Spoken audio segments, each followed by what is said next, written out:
Hi friends and fellow woodturners, Richard Ford here, coming to you from Nova Scotia, Canada.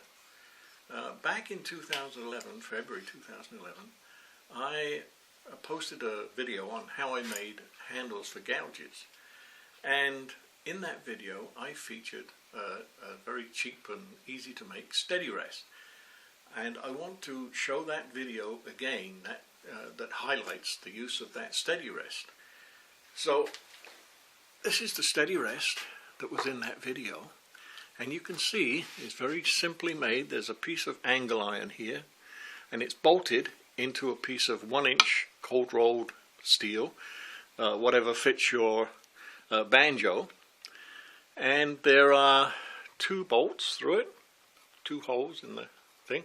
That bolt, the piece of plywood, 5/8 plywood I guess in this case, and here we have a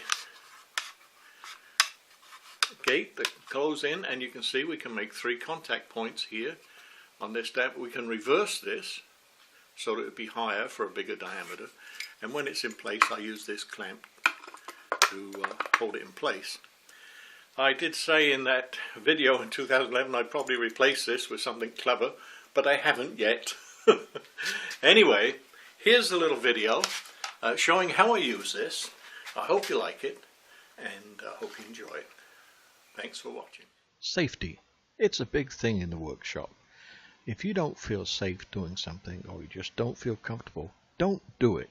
You're the only person who can keep you safe. And if you don't do it, no one else can. At this point, from the end to here, it's pretty much the shape that I'm aiming for. I've left the end here parallel for the drilling operation. This is the way I like to do it. It's a safe way. I've made a very simple Steadyrest. It's just made from a piece of plywood, piece of angle iron, and that's bolted into a piece of 1-inch cold rolled bar stock. This lever on the top comes down and will trap the spindle that we're turning.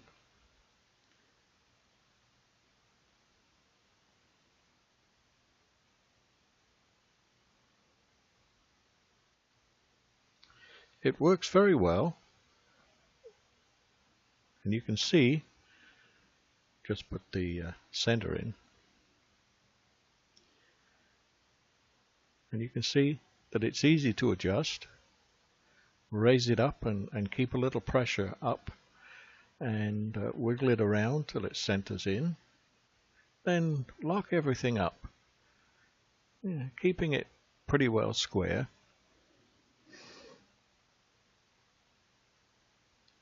Now the bottom here is just touching on both sides. Pull the locking lever down on the top, or locking arm.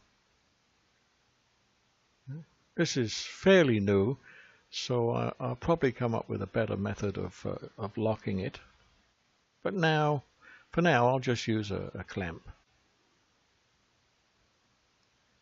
I'll give it a little lubrication. I'll put some of this slip it bed grease on it.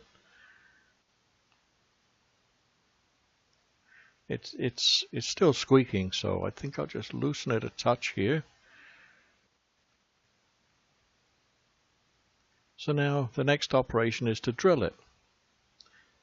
This is the tool that I'm making this handle for, and it has a 5/8 tang on it, about 4 inches long. So I'll have to drill in there deep enough so that it will take that tang.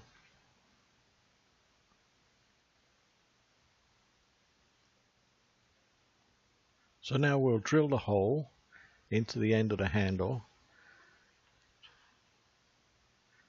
This is a 5/8 drill.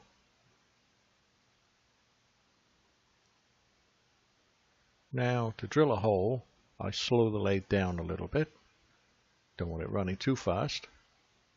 You can see though that it's very safe, very well supported, and this will support any kind of spindle turning work, candlesticks, walking canes, whatever, and you can customize it to fit any kind of size. If you have a bigger diameter, then you could make another piece of plywood with that would fit a bigger diameter. So you have to clear the chips. Deeper you go, the more you have to clear the chips. Yeah, I think we're about the right depth now. Just go in and out to kind of clean the hole.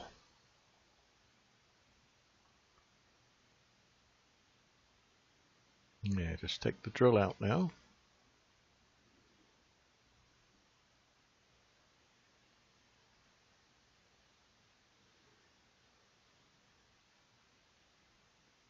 I'll put the live center back in.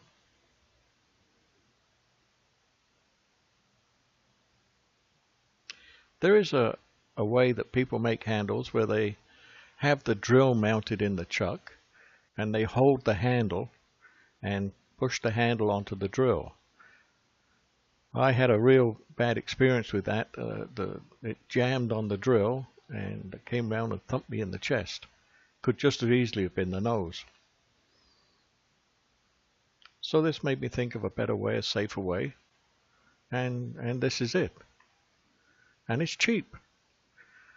You can make this kind of a Steadyrest for $20 Canadian or $5 American. Easy to take off. And from now on, to finish this handle, we'll just put the live center in to support it and turn the rest of the handle.